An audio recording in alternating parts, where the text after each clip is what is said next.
Have you ever stood in front of hundreds of people, wearing the dress of your dreams, only to watch the person you loved more than life itself destroy you in the cruelest way imaginable? Have you ever felt your heart shatter into a million pieces while everyone you know witnessed your complete and utter humiliation? Let me tell you something. I have, and what happened to me on what was supposed to be the happiest day of my life changed me forever. But not in the way my ex-fiancé expected. My name doesn't matter, but my story does, because what I went through and what I did about it might just give you the strength you need if you're facing your own nightmare right now. This isn't just a story about heartbreak. This is a story about revenge, justice, and the kind of transformation that only comes when you're pushed so far down that the only way out is to fight back with everything you have. I'm going to tell you exactly what happened, how I felt every single moment, and how I used the legal system to make him pay for what he did to me.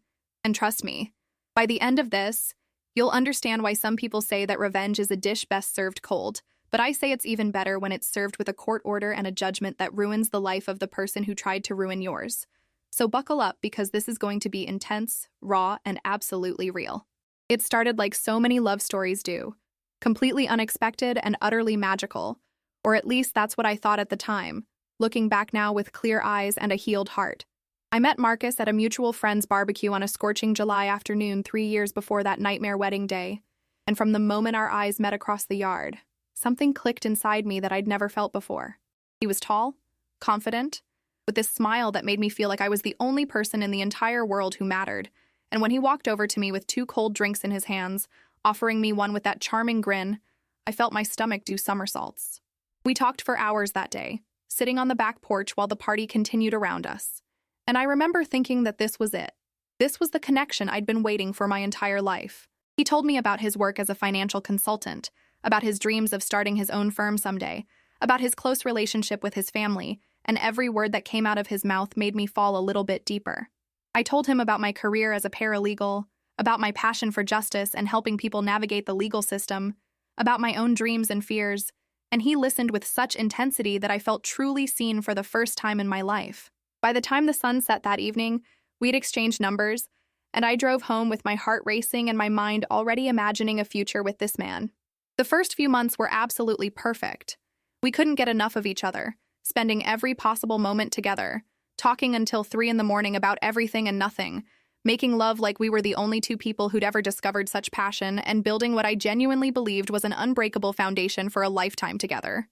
He'd show up at my apartment with flowers for no reason, leave sweet notes in my car, text me throughout the day just to say he was thinking about me, and introduce me to his friends and family with such pride that I felt like the luckiest woman alive. My friends adored him, my parents thought he was wonderful, and even my usually skeptical older sister told me that she'd never seen me so happy, and that Marcus seemed like a keeper. 6 months into our relationship, we moved in together, and that's when I started noticing little things that didn't quite add up, but I pushed them aside because I was so deeply in love and so invested in making this work that I couldn't imagine questioning the narrative I'd built in my head. He'd sometimes come home late from work without calling, and when I'd ask about it, he'd get slightly defensive, saying that he was working on a big deal and that I needed to trust him and support his career ambitions. His phone was always face down on the table, and he'd take calls in another room, explaining that it was just work stuff and client confidentiality, which made sense given his profession, so I accepted it even though something in my gut told me to pay attention. There were nights when he'd be distant, lost in his thoughts, and when I'd try to connect with him emotionally, he'd brush me off or change the subject, making me feel like I was being too needy or too demanding, which is exactly what he'd say when I'd bring up my concerns. I started second-guessing myself constantly, wondering if I was overreacting, if I was being paranoid, if my past relationship trauma was making me see problems where none existed, and Marcus was really good at making me feel like the issue was with me, not with him. He'd apologize after these moments, pull me close, tell me he loved me more than anything, and promise to do better. And like a fool, I believed him every single time because I wanted to believe him. I needed to believe that this love was real and that we were building something worth fighting for. Meanwhile, my career was thriving. I was getting recognized at my law firm for my thorough research and attention to detail. I was being given more complex cases to work on, and I was finally feeling like I was making a real difference in people's lives, which gave me a sense of purpose and identity beyond just being Marcus's girlfriend. But even as my professional life flourished, I felt myself shrinking in my personal life, accommodating his moods, walking on eggshells to avoid conflict, sacrificing my own needs and boundaries to keep him happy, and losing little pieces of myself along the way without even realizing it was happening. After a year and a half together, Marcus proposed to me on a weekend trip to the mountains, in front of a stunning waterfall during a hike we'd taken together, and it was everything I'd ever dreamed of and more. He got down on one knee, pulled out a gorgeous ring that must have cost him months of salary, and told me that I was his soulmate, his best friend, his everything, and that he couldn't imagine spending his life with anyone else. I said yes through tears of joy, and we kissed while strangers around us clapped and cheered. And in that moment, all the doubts I'd been harboring completely disappeared because this was proof, wasn't it, that he loved me and wanted to build a future with me. We celebrated that night with champagne and made love under the stars, and I remember feeling so grateful, so blessed, so completely certain that I'd made the right choice in trusting him and sticking with him through the rough patches. The engagement period was a whirlwind of wedding planning, and I threw myself into it with enthusiasm, spending countless hours researching venues, interviewing caterers, selecting the perfect flowers, designing invitations, and creating what I envisioned would be the most beautiful celebration of our love. Marcus seemed supportive at first, attending meetings with me, offering opinions, and seeming genuinely excited about the wedding. But as the months went on, he became increasingly distant and uninvolved, claiming that work was consuming all his time and energy, and that he trusted me to make all the decisions since I was so good at planning and organizing. I felt the weight of planning this massive event falling entirely on my shoulders, but I told myself that this was normal, that many grooms weren't as involved in wedding planning, and that what mattered was that we'd be married at the end of it all. My bridesmaids, my best friend Sarah, my sister Emma, my cousin Rachel, and my college roommate Lisa were incredible support systems, helping me with every detail and keeping me sane when I felt overwhelmed by the magnitude of what we were undertaking. We'd have wine nights where we'd laugh about flower arrangements and debate the merits of different color schemes, and those moments of female friendship and support were what kept me grounded during a time that should have been joyful, but often felt stressful and lonely. 3 months before the wedding, I noticed that Marcus had become even more secretive with his phone, changing his password and never leaving it unattended. But when I confronted him about it, he exploded in anger, accusing me of being controlling and paranoid and saying that if I didn't trust him, maybe we shouldn't be getting married at all. That threat terrified me so much that I immediately backed down, apologized profusely, and promised to work on my trust issues, even though every instinct in my body was screaming that something was very wrong. I started having anxiety attacks in the middle of the night, waking up in cold sweats with my heart pounding, feeling this inexplicable dread that I couldn't shake, but I attributed it to pre-wedding jitters and the stress of planning such a big event while also managing my demanding job. My mom noticed that I'd lost weight and that I seemed tired all the time, and she asked if everything was okay with Marcus and me, but I plastered on a smile and assured her that we were perfect, that I was just stressed about work and wedding planning, and that everything would be fine once we were married. I was lying to everyone, including myself, because admitting that something might be fundamentally wrong with my relationship would mean facing the possibility that I'd wasted 2 years of my life on someone who didn't deserve me, and I wasn't ready to accept that reality. So I pushed forward, ignoring every red flag, dismissing every warning sign, and convincing myself that once we were married, everything would magically get better. He'd be more attentive, more present, more committed, and all these problems would disappear like they'd never existed. Have you ever been in a situation where you knew deep down that something was wrong, but you were too scared or too invested to acknowledge it? Let me know in the comments, because I think so many of us go through this and we need to talk about it more honestly. The week before the wedding was absolute chaos. Final fittings, last-minute confirmations with vendors, out-of-town guests arriving and needing to be entertained, a rehearsal dinner to coordinate, and a million tiny details that all seemed critically important in the moment. Marcus barely participated in any of it, showing up late to the rehearsal dinner, seeming distracted during the ceremony walkthrough, and spending more time on his phone than engaging with our families who'd traveled from across the country to celebrate with us. I remember feeling frustrated and hurt, but I kept telling myself that he was probably just nervous, that men handle pre-wedding stress differently than women, and that once we got through the ceremony and reception, we'd be able to relax and enjoy being married. My bridesmaids threw me a beautiful bachelorette party 2 nights before the wedding, and it was exactly what I needed. A night of laughter, dancing, and celebrating female friendship without any of the stress and anxiety that had been consuming me for months. We went to dinner at my favorite restaurant, then hit a few clubs downtown, dancing and drinking and just being young and free and happy, and for a few hours, I forgot about all my worries and just enjoyed being with the women who loved me most in this world. Sarah pulled me aside at one point and asked if I was really sure about Marcus, if I was truly happy, and I could see the concern in her eyes. But I laughed it off and told her that of course I was sure, that I loved him, and that we were going to be so happy together. She didn't look convinced, but she didn't push it, just hugged me tight and told me that she'd always be there for me no matter what. And looking back now, I realized she already suspected something that I wasn't willing to see. The morning of my wedding day, I woke up in the hotel suite I was sharing with my bridesmaids, and I felt this strange mixture of excitement and dread that I couldn't quite explain. The sun was streaming through the windows, birds were chirping outside, and I could hear the sounds of the city coming alive below us. And theoretically, this should have been the most perfect morning of my life, but something felt off in a way I couldn't articulate. I pushed the feeling aside, got up, and joined my bridesmaids for the champagne breakfast we'd planned, trying to focus on the joy and celebration of the day ahead. The hairstylist and makeup artist arrived right on schedule, and we spent the next few hours transforming ourselves, laughing and taking pictures and pretending like everything was absolutely perfect. I remember looking at myself in the mirror once my hair and makeup were done, before I put on my dress, and thinking that I looked beautiful, but also somehow unfamiliar, like I was looking at a stranger who was playing the role of a bride in a movie. My mom came in with tears in her eyes, telling me how gorgeous I looked and how proud she was of the woman I'd become. And we had this tender moment where she helped me step into my wedding dress, a stunning ivory gown with intricate lace detailing and a dramatic train that made me feel like a princess. As she zipped up the back and I turned to look at myself in the full-length mirror, I felt my breath catch in my throat. I looked exactly how I'd always dreamed I'd look on my wedding day. And for a moment, all the doubts and worries faded away, and I felt nothing but pure, unadulterated joy. My bridesmaids were crying and telling me how stunning I was. My photographer was capturing every moment, and I felt surrounded by love and support and excitement for what was about to happen. We took photos in the suite, popped more champagne, and then it was time to head to the church, and my heart was pounding so hard I thought everyone could hear it. The church was absolutely breathtaking, exactly as I'd envisioned it, with white roses and peonies everywhere, candles creating a warm and romantic glow, and pews filled with everyone we loved most in the world, all dressed up and waiting to witness our union.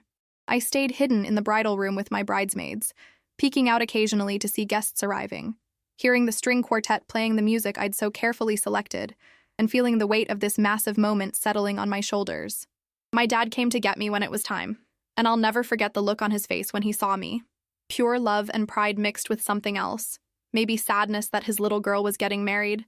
Maybe concern that I didn't see because I was too wrapped up in my own emotions. He offered me his arm, told me I was the most beautiful bride he'd ever seen, and asked me one last time if I was absolutely sure about this, if this was really what I wanted. And I nodded emphatically and told him that I'd never been more sure of anything in my life, which was a lie I desperately wanted to believe. The music changed to the processional. My bridesmaids walked down the aisle one by one, and then it was my turn. And my dad squeezed my hand and we stepped out of the bridal room and into the narthex where I could see straight down the aisle to where Marcus stood at the altar. He looked handsome in his tuxedo, and I remember thinking that this was really happening, that in just a few minutes I'd be his wife, and we'd start our life together. And I felt this surge of love and hope and determination to make this marriage everything I'd always dreamed it would be.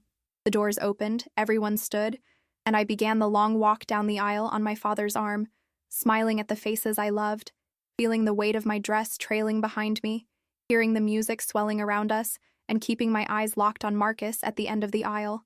But as I got closer, I noticed something was wrong.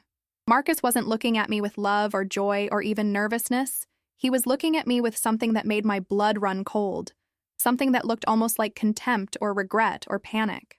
I tried to tell myself I was misreading his expression, that he was just nervous, that everything was fine, but my heart was racing for all the wrong reasons now, and I felt my smile falter as we reached the front of the church. My dad kissed my cheek, placed my hand in Marcus's, and stepped back to sit with my mom. And I was standing there in front of God and everyone we knew, holding the hand of the man I was about to marry. And I could feel that his palm was sweating, and his grip was weak, and something was so fundamentally wrong that I couldn't breathe properly. The pastor began speaking, welcoming everyone and talking about the sanctity of marriage, about commitment and love, and the journey we were about to embark on together. And I was trying to focus on his words, but all I could focus on was the look on Marcus's face and the way he wouldn't meet my eyes. Then came the moment where the pastor asked if anyone had any reason why we shouldn't be married. That whole speak now or forever hold your peace moment that you see in movies and always seems so dramatic and unlikely, and there was silence as expected. And I felt myself start to relax slightly, thinking we were past the worst of it and everything would be okay. But then Marcus pulled his hand away from mine, and the entire church seemed to freeze in that instant. Every eye fixed on us, every breath held in anticipation of what was happening. He took a step back from me, and I reached for him instinctively, my bouquet trembling in my other hand, and I whispered, "Marcus, what's wrong?" But he wouldn't look at me. He was looking past me at the congregation, at all those faces staring at us with growing confusion and concern. And then he spoke, and the words that came out of his mouth were like knives stabbing directly into my heart, each syllable a wound that I can still feel to this day. He said, loudly enough for everyone to hear, "I can't do this. I'm sorry, but I can't marry you. I don't love you anymore. I don't think I ever really loved you, and I can't spend the rest of my life pretending." The church erupted in gasps and shocked murmurs, and I just stood there in my wedding dress, holding my bouquet, staring at the man who'd just destroyed me in the cruelest way possible, and I couldn't move, couldn't speak, couldn't even cry because I was in such complete shock that my body had shut down entirely. He continued, and I'll never forget these words as long as I live. "I've been seeing someone else, someone I actually have a connection with, someone who understands me in ways you never could. And I should have ended this months ago, but I didn't have the courage, and I'm sorry you had to find out like this. But I can't go through with this wedding." Every single word was a public execution of my dignity, my pride, my worth as a human being, and he delivered them in front of my parents, my family, my friends, his family, our co-workers, everyone we knew. Like my humiliation was something he felt entitled to inflict without any consideration for how it would destroy me. I stood there in complete shock, my mind unable to process what was happening. My heart shattering into pieces so small I didn't think they'd ever be whole again. And somewhere in the background, I could hear people starting to cry and whisper and move, but it all sounded distant and underwater, like I was drowning in the middle of this church in front of everyone I loved. Marcus turned and walked down the aisle, just left me standing there at the altar in my wedding dress, and I watched him go. Watched him walk past my sobbing mother and my furious father and all the people who'd come to celebrate what was supposed to be the happiest day of my life. And I still couldn't move or speak or even breathe properly. Sarah rushed up to me, threw her arms around me, and that's when the reality of what had just happened hit me and I started crying. Not delicate, pretty tears, but ugly, gut-wrenching sobs that shook my entire body and made my makeup run down my face in black streaks. My other bridesmaids surrounded me, creating a protective circle, and I could hear my sister Emma screaming at Marcus as he reached the back of the church. Could hear other people yelling and crying. Could feel the entire energy of the space shift from celebration to absolute chaos and devastation. Someone, I think it was my dad, was shouting about what a coward Marcus was and how he'd better never show his face around our family again. And I heard Marcus's mother crying and apologizing to my parents, and the pastor was trying to calm everyone down, and I was just standing there in the center of it all. The abandoned bride, the rejected woman, the fool who'd ignored every warning sign and ended up exactly where her worst nightmares had always told her she'd be. My mom made her way through the crowd to me, and when she wrapped her arms around me, I collapsed against her, my legs giving out, my entire body shaking with sobs. And I remember thinking that I wanted to die, that I wanted the ground to open up and swallow me whole so I wouldn't have to face another second of this nightmare. How do you recover from something like this? How do you look into the eyes of everyone you know after being rejected and humiliated in the most public way possible? How do you go on with your life when the person you trusted most in the world just proved that you were never worth loving in the first place? These questions pounded through my head as my mom and Sarah and Emma helped me out of the church through a side door, avoiding the main aisle where guests were still standing in stunned silence, and we got into a car and drove back to the hotel, and I sat in the back seat in my wedding dress, staring out the window at people going about their normal lives, and I felt completely disconnected from reality, like I was watching my own life from outside my body, and couldn't quite believe any of this was actually happening. Back at the hotel, my bridesmaids helped me out of my dress, and I stood in my underwear looking at this gorgeous gown that I'd spent months selecting and thousands of dollars purchasing, this symbol of a future that no longer existed, and I wanted to rip it to shreds, to destroy it like Marcus had destroyed me, but I couldn't even summon the energy for anger yet. All I could feel was this overwhelming, crushing sadness that made it hard to breathe. The days immediately following the wedding were a blur of darkness and pain unlike anything I'd ever experienced, and I honestly don't know how I survived them. I stayed in bed for almost a week, unable to eat, barely able to sleep, just lying there replaying that moment over and over in my head, examining every word Marcus had said, every expression on his face, trying to understand how someone could be so cruel, how someone could claim to love you for 2 years and then destroy you so completely without any warning or consideration. My phone was blowing up constantly, texts from friends and family asking if I was okay, social media notifications because apparently someone had recorded parts of the wedding disaster, and it was circulating online, calls from vendors asking about payments and what to do with the reception that never happened, and I couldn't deal with any of it, so I just turned my phone off and retreated into myself. Sarah practically moved into my apartment, sleeping on the couch, making sure I drank water even if I wouldn't eat, sitting with me in silence when I couldn't handle talking, and holding me while I cried until I had no tears left, and then cried some more anyway.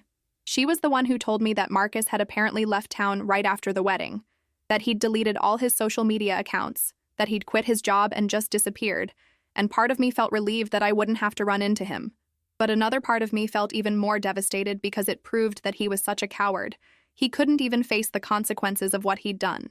My parents came over constantly, bringing food I wouldn't eat and trying to comfort me in ways that felt impossible, because how do you comfort someone whose entire life plan just exploded in the most humiliating way possible? My dad was furious, talking about wanting to track Marcus down and make him pay for what he'd done to his daughter. And my mom was heartbroken, crying almost as much as I was, and I felt guilty for putting them through this pain on top of my own. Emma, my sister, was incredible. She took charge of all the practical matters that I couldn't handle, canceling the honeymoon, dealing with the venue about the reception that never happened, returning wedding gifts, handling all the logistics that come with a wedding that didn't happen, and she did it all while also checking in on me multiple times a day and making sure I knew I wasn't alone. But even with all this support, I felt completely isolated in my pain, trapped in a dark place where no one could reach me, because they hadn't experienced what I'd experienced. They hadn't stood at an altar in a wedding dress and been told in front of everyone that they weren't worthy of love. They hadn't been publicly humiliated and rejected by the person they'd planned to spend their life with. I started having panic attacks multiple times a day, my chest tightening until I couldn't breathe, my heart racing so fast I thought I was having a heart attack, my mind spiraling into dark places where I questioned everything about myself. Was I not pretty enough? Not smart enough? Not interesting enough? Not good enough in bed? Not supportive enough of his career? Not enough of something that I couldn't even identify, but that had made him fall out of love with me and into love with someone's else? About 2 weeks after the wedding, I forced myself to go back to work because I couldn't afford to lose my job on top of everything else I'd lost, and walking into that office was one of the hardest things I've ever done. Everyone knew what had happened. It was impossible for them not to know since several coworkers had been invited to the wedding, and I could feel their eyes on me, sense their pity and their awkwardness, hear the whispers that would stop the moment I walked into a room. My boss, a tough but fair woman named Patricia, called me into her office on my first day back, and I braced myself for some kind of lecture about maintaining professionalism or keeping my personal drama out of the workplace. But instead, she closed the door, looked at me with genuine compassion, and told me that she'd been through something similar 20 years ago, and that she understood the kind of pain I was in. She said that the best thing I could do was throw myself into my work, use it as a distraction and a way to rebuild my sense of self-worth, and that if I ever needed to talk or needed time off or needed anything at all, her door was always open. That small act of kindness from someone I barely knew on a personal level broke something open in me, and I cried in her office for about 10 minutes while she just sat there and let me, not trying to fix anything or offer platitudes, just being present with my pain. After that conversation, I did exactly what she suggested. I threw myself into work with an intensity that probably wasn't healthy, taking on extra cases, staying late every night, volunteering for the most complex research projects, anything to keep my mind occupied and away from the endless loop of self-torture it wanted to engage in. My colleagues were supportive in the way that colleagues are, giving me space when I needed it, but also treating me normally instead of like some fragile, broken thing.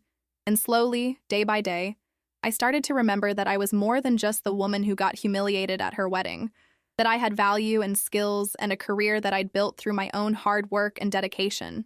About a month after the wedding, something shifted in me. The sadness that had consumed every moment started to make room for anger.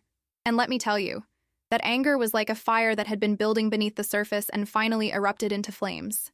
I was angry at Marcus for being such a coward, for wasting 2 years of my life, for humiliating me in front of everyone we knew, for making me doubt my worth as a human being. I was angry at myself for ignoring all the warning signs, for being so desperate to make the relationship work that I'd sacrificed my boundaries and my intuition, for not trusting my gut when it was screaming at me that something was wrong. I was angry at the universe or God or whatever force controls our lives for allowing something so cruel and unfair to happen to me when I'd tried so hard to be a good person and a good partner. And this anger, as uncomfortable and consuming as it felt, was actually the beginning of my healing, because it meant I was no longer just accepting what had happened to me as something I deserved or something I'd caused. I was recognizing it as the terrible thing that it was, and I was ready to do something about it. I started talking to Sarah about how unfair it all was, not just the emotional devastation, but the practical financial devastation, because I'd paid for almost everything for that wedding. The venue, the catering, the flowers, the dress, the photographer, the DJ, all of it. And Marcus had contributed almost nothing, always having excuses about cash flow problems or upcoming deals that hadn't closed yet, and I'd just taken on all that financial burden because I loved him and I wanted our wedding to be perfect. We'd spent close to $50,000 on that wedding, and I'd put most of it on credit cards because I didn't have that kind of savings, and now I was sitting with massive debt for a wedding that never happened and a marriage that never existed, and Marcus had just walked away without any consequences or financial responsibility. The more I thought about it, the angrier I got. And one night, I was sitting at my kitchen table surrounded by all the receipts and invoices and credit card statements from the wedding, and something clicked in my brain. I worked in a law firm. I spent every day researching legal precedents and helping attorneys build cases. I knew the system inside and out. So why was I sitting here accepting this financial devastation like it was something I just had to swallow? I started doing research. Deep. Research into breach of promise laws, civil suits for emotional distress, cases where abandoned brides had successfully sued their ex-fiancés for wedding costs. And the more I learned, the more I realized that I might actually have a case, that there might be legal recourse for what Marcus had done to me. Now, I need to be clear here. Breach of promise to marry laws don't exist in most states anymore. They were largely abolished decades ago. But civil suits for fraud, misrepresentation, and the recovery of wedding expenses, those were still very much on the table, especially in cases where one party had incurred significant expenses based on the other party's representations and promises. I spent weeks building a case in my head, researching every angle, looking for precedents, and talking to some of the attorneys at my firm about hypothetical situations that were clearly not hypothetical at all. Patricia, my boss, was the one who finally said what I'd been thinking, that I should actually pursue this, that I should sue Marcus for everything I could, not just to recover the money I'd lost, but to hold him accountable for what he'd done and to show him that he couldn't just destroy someone's life without facing any consequences. The decision to actually file a lawsuit was not easy, and I struggled with it for several more weeks, going back and forth between thinking it was the right thing to do and thinking it was petty or vindictive or just a way to stay connected to Marcus when I should be moving on. But then I remembered standing at that altar in my wedding dress, remembered the looks on people's faces, remembered the way he'd looked at me with such contempt, remembered the months of lies and the affair he'd been having while I was planning our wedding. And I realized that this wasn't about revenge or vindictiveness. This was about justice. This was about standing up for myself and refusing to be a victim. This was about using the skills and knowledge I had to fight back against someone who thought he could treat me like garbage and just walk away. So I hired an attorney, not someone from my firm, because that would have been complicated, but a lawyer friend of a friend who specialized in civil litigation and who listened to my story with growing outrage and told me that yes, I absolutely had a case and she'd be honored to represent me. We spent months building the case, gathering documentation of every expense I'd incurred for the wedding, collecting testimony from witnesses about Marcus's behavior and admissions, tracking down information about where he'd gone and what he was doing, and preparing for what we knew would be a difficult legal battle because Marcus and his family had money and would fight back hard.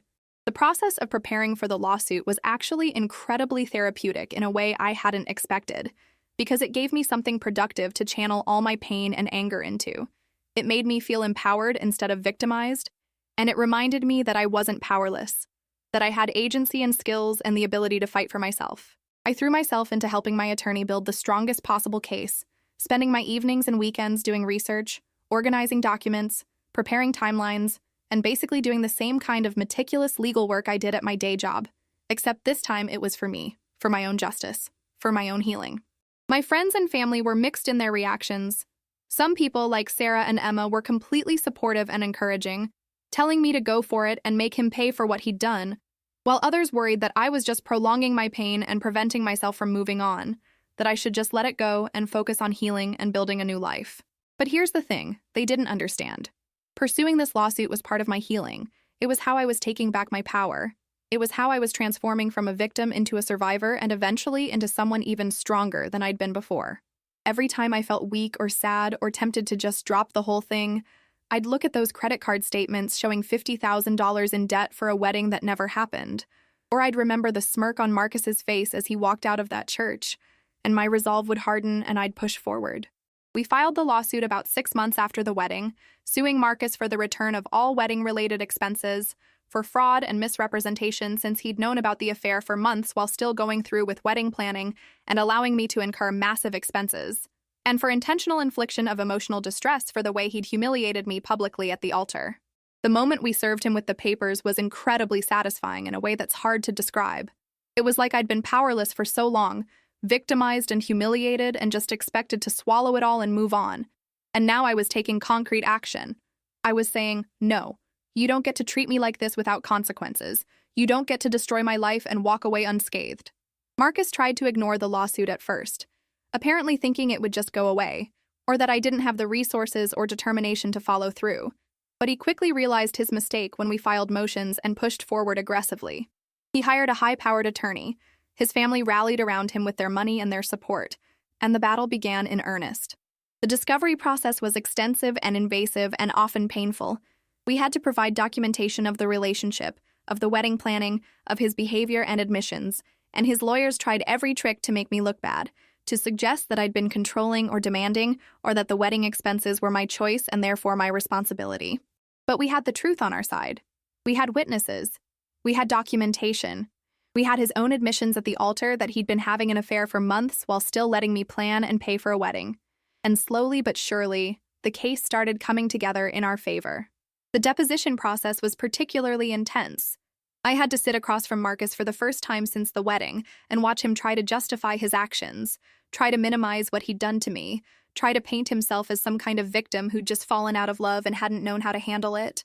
Sitting in that conference room, seeing him fidget and avoid eye contact, hearing him try to rewrite history and make excuses, I felt this strange mixture of anger and pity and triumph, because I could see that he was scared, that he was realizing he might actually have to face real consequences for his actions, and that knowledge gave me strength. When it was my turn to testify, I told my story clearly and honestly, describing the relationship, the warning signs I'd ignored, the wedding planning process, the humiliation at the altar, the financial and emotional devastation that had followed, and I didn't hold back or try to protect his reputation or minimize my own pain. My attorney was brilliant, asking exactly the right questions to establish the timeline and the damages and Marcus's culpability. And by the end of my deposition, I could see that his lawyers were worried because my story was compelling and well-documented, and there was no way to spin what had happened as anything other than what it was, a cruel and public humiliation that had cost me enormously in every possible way. Marcus's deposition did not go well for him. He was evasive and defensive. He contradicted himself multiple times. He admitted to the affair and to knowing about it during the wedding planning, but tried to claim that he hadn't realized how serious it was or how much money I was spending, which was clearly absurd, given that we lived together and he'd been involved in at least some of the planning decisions. As the case progressed toward trial, Marcus's attorneys made several attempts to settle, offering increasingly larger amounts of money to make the case go away without going to court, and each time my attorney would bring the offer to me and we'd discuss it carefully. The first offer was for about $20,000, which wouldn't even cover half of what I'd spent, and I rejected it immediately because it felt like they were just throwing money at the problem without acknowledging the real harm that had been done. The second offer was for $35,000, which was closer, but still felt inadequate given not just the financial costs, but the emotional devastation and the public humiliation. My attorney advised me that going to trial was always a risk, that juries could be unpredictable, that there was no guarantee we'd win or that we'd win as much as we were asking for, but she also said that she believed in the case and that if I was willing to take the risk, she thought we had a really good chance of prevailing. I thought about it long and hard, weighing the certainty of a settlement against the possibility of a larger judgment, weighing my desire to avoid the stress of a trial against my desire to have a public airing of what Marcus had done. And ultimately, I decided to reject the settlement offers and move forward to trial, because I wanted a judge or jury to hear the full story and to make a determination about who was right and who was wrong. This wasn't just about money anymore. It was about validation, about having someone in a position of authority look at what happened and say, yes, this was wrong, yes, you deserve compensation, yes, he should be held accountable. The trial itself was scheduled for a year and a half after the wedding, and as the date approached, I felt a mixture of nervousness and excitement and determination that I channeled into final preparation. We had a strong case, documentation of all the expenses, testimony from witnesses about Marcus's behavior and admissions, expert testimony about the emotional impact of public humiliation, and Marcus's own admissions during his deposition that undermined his defense. The trial lasted 3 days, and they were 3 of the most intense and emotionally draining days of my life, but also 3 of the most empowering because I got to stand up in front of a judge and tell my story and watch Marcus squirm as his actions were laid bare for everyone to see. My attorney was phenomenal during opening statements, painting a vivid picture of what had happened and why it mattered, and I could see the judge listening intently, taking notes, clearly taking this seriously. We presented our case methodically. First, the financial damages, with receipts and invoices and credit card statements showing every penny I'd spent on that wedding. Then the testimony about the relationship and the wedding planning and Marcus's increasing distance and secretiveness. Then the testimony about what happened at the altar, with multiple witnesses describing exactly what Marcus had said and how he'd said it and the devastation it had caused. When it was my turn to testify, I was nervous but prepared, and I told my story with as much clarity and honesty as I could muster, describing not just the facts but the emotional reality of what I'd experienced, the way it had shattered my sense of self, the depression and anxiety and panic attacks, the financial stress of dealing with massive debt for a wedding that never happened, the ongoing impact on my ability to trust people or feel safe in relationships.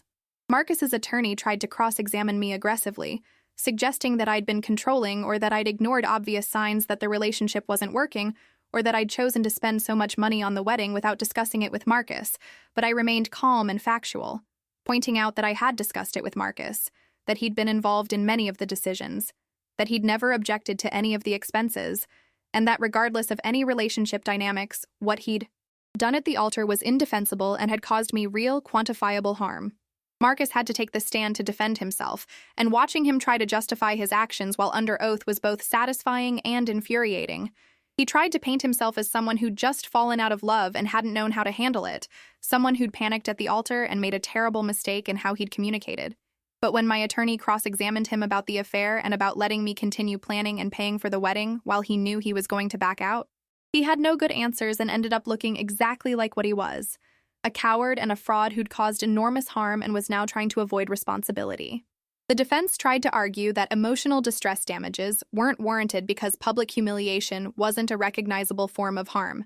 But our expert witnesses, a psychologist who'd evaluated me and a law professor who specialized in tort law, testified convincingly about the real and lasting psychological impact of what I'd experienced and about the legal basis for holding Marcus accountable.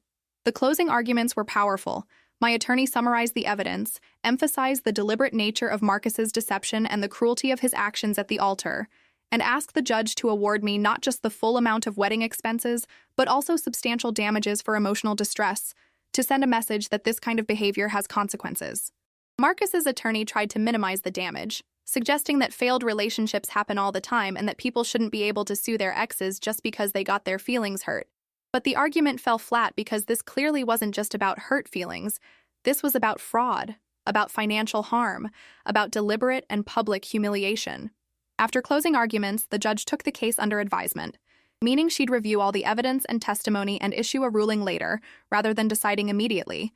And that waiting period was excruciating, not knowing whether all of this effort and pain and reliving of trauma would result in justice or whether it would all have been for nothing. 3 weeks after the trial ended, we received notice that the judge had reached a decision and that we should appear in court for the reading of the verdict. I walked into that courtroom with Sarah and Emma beside me, my attorney on the other side, and my heart was pounding so hard I could barely hear anything else. Marcus was there with his attorney and his parents, and we didn't make eye contact. We just sat on opposite sides of the courtroom waiting for the judge to come out and tell us how this was all going to end. When the judge entered and we all stood, I felt like time was moving in slow motion, and when she began reading her decision, I had to grip Sarah's hand to keep myself grounded in reality. The judge went through the case methodically, addressing each of our claims and the defenses that had been raised, and as she spoke, it became increasingly clear that we were going to win. She found that Marcus had committed fraud by continuing to allow me to incur wedding expenses while knowing about his affair and his intention to back out. She found that his actions at the altar constituted intentional infliction of emotional distress because they were extreme and outrageous and beyond the bounds of decency. And she awarded me the full amount of wedding expenses, plus additional damages for emotional distress, plus interest and attorney's fees. The total judgment was over $75,000, more than I'd even asked for. And as the judge read the final amount, I felt tears streaming down my face. But this time, they weren't tears of sadness or humiliation. They were tears of vindication and relief and triumph, because someone in a position of authority had looked at what happened to me and said, "This was wrong. You deserve compensation. He needs to be held accountable." Marcus looked absolutely devastated as the judge read the verdict, and part of me felt a savage satisfaction at seeing him experience even a fraction of the pain and humiliation he'd caused me, while another part of me just felt tired and ready to move on now that justice had been served. His attorney immediately started talking about appeals, but my attorney was confident that the verdict would hold up because the judge's reasoning was solid and well-grounded in established law. We left the courtroom, and I felt like I was walking on air, like a massive weight had been lifted off my shoulders, like I could finally breathe fully for the first time in almost 2 years. The judgment meant that Marcus had to pay me that $75,000, and while his attorneys delayed and negotiated payment plans, eventually the money started coming. First in a lump sum that covered the wedding expenses, and then in monthly installments for the emotional distress damages and fees. And every time I received a payment, it felt like a small victory, like another brick in the wall of justice I'd built. But more important than the money was the validation, the legal recognition that what had happened to me was wrong, that I hadn't deserved it, that Marcus had behaved reprehensibly and needed to be held accountable. And that recognition was worth more than any dollar amount because it helped heal the part of me that had been questioning my own worth and my own judgment. In the aftermath of the trial and the judgment, my life began to transform in ways I never could have imagined when I was lying in bed crying for days after the wedding. The debt from the wedding was paid off with the judgment money, which was an enormous relief and freed me from the constant financial stress I'd been living with.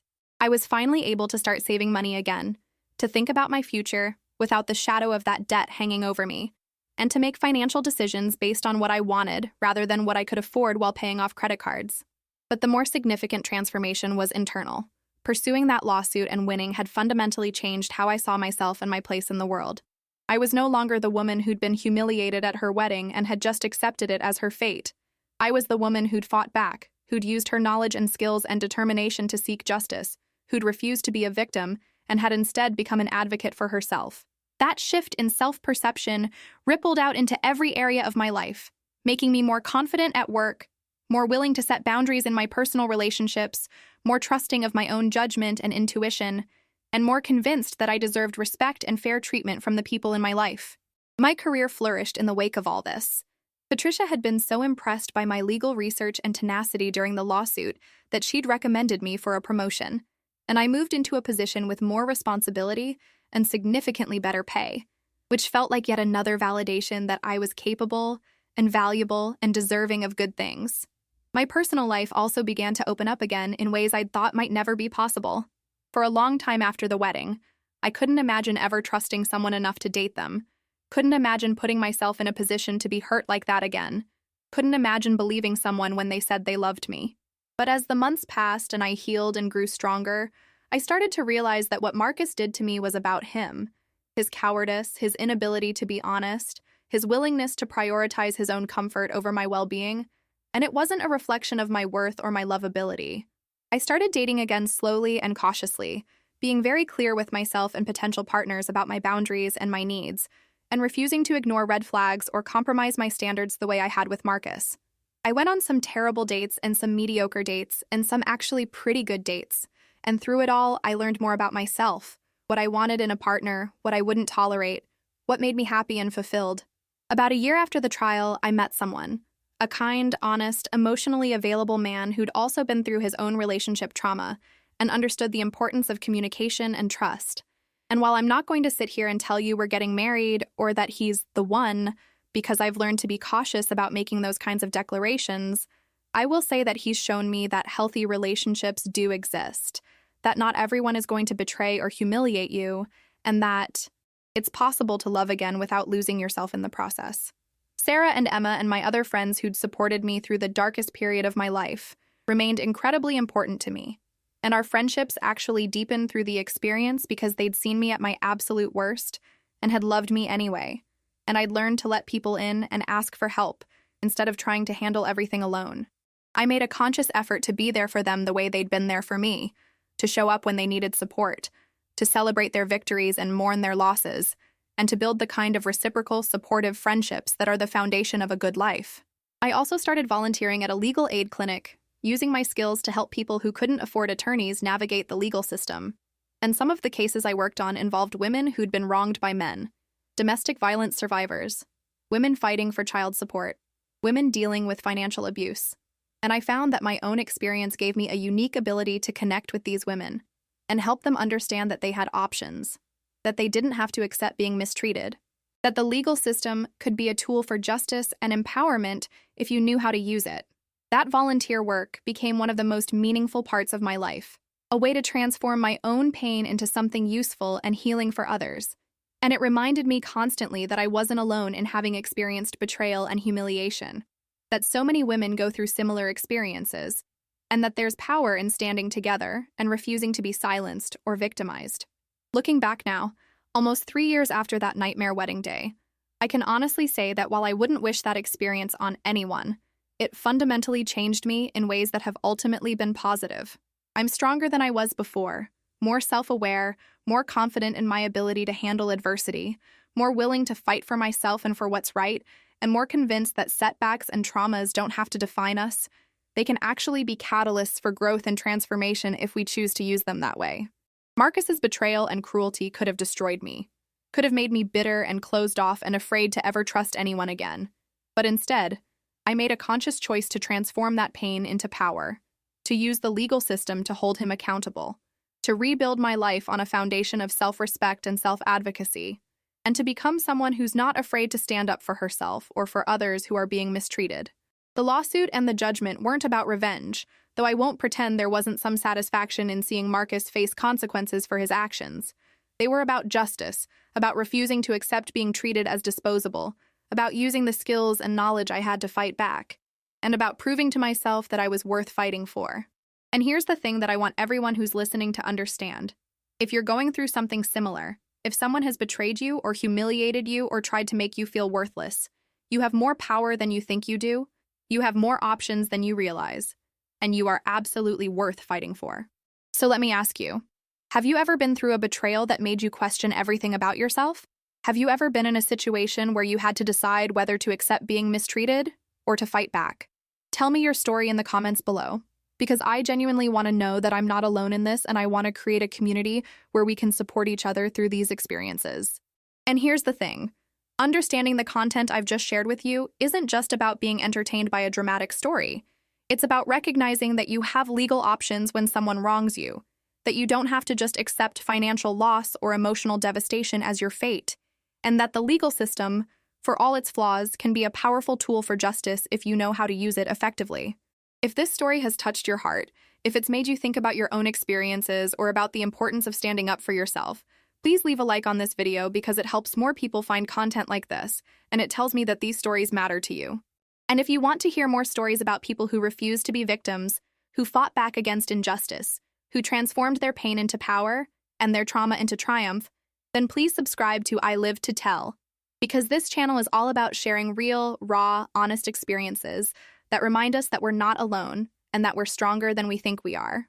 Hit that notification bell so you never miss a new story, because trust me, the ones coming up are just as powerful and inspiring as this one.